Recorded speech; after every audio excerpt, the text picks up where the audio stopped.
right, guys, you saw a little time lapse there of me harvesting some things for our farmer's market tomorrow. I didn't harvest a whole lot today because I have noticed in the last 2 or 3 weeks, even though we do have a late farmer's market going into mid-November, and it is only the week of Halloween here, customers have slowed down coming to the market. I don't know if it's because of kids football, kids wrestling, anything like that that's going on, that people are spending most of their Saturdays mornings out of town doing sports things, which I completely understand.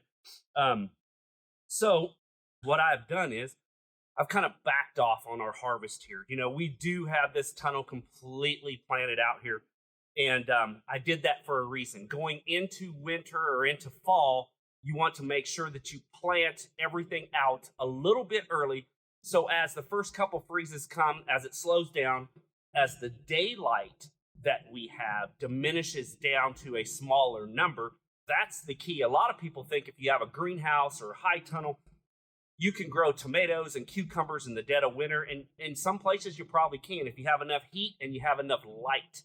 Now, light is more important than the heat factor. Tomatoes can live down to 40 degrees constantly.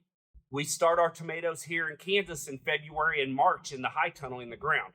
So if that tells you they can take a little bit of cold, they can, as long as they don't freeze.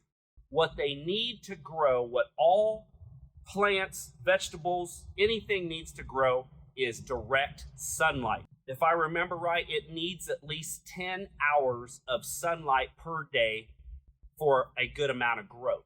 So as you do know, as we're getting into November here, we're going to dip down into the 9 hours, 9.5 hours, which is almost enough, but not quite enough. So everything in here is going to slow way down on growth. So to keep that constant produce coming throughout these winter months and throughout the hunger gap in January and February, it's called the hunger gap. And what that is when everything kind of stills out and doesn't grow anymore. It sustains itself, like these beds of Salanova, a little bit of row cover on it during the cold nights. It'll sustain all winter long and start back up, and you'll start seeing big growth in the spring. You can harvest off of that. So the reason to get these high tunnels so full is as that hunger gap comes on and that daylight diminishes and that cool weather comes in, these things are going to slow down growing. And as they slow down, you can harvest these things.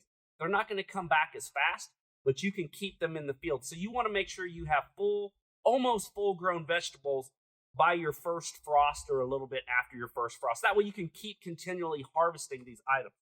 Hopefully, guys, you got a little bit out of this. It's kind of a quick video, just kind of something super fun. But I cut some of these head lettuces. You notice I didn't cut these big ones. I've got something planned out for those. But I cut about 9 or 10 of these things over here. I'm going to bag them up, take them to market, just to have an extra 5 or 6 bags of stuff in the cooler.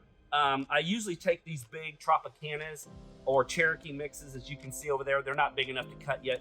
I will label those as like a hamburger mix or anything like that, or a sandwich mix, because they've got such big leaves on them here that they'll be great for BLTs or for sandwiches or burgers. So I usually try to market that.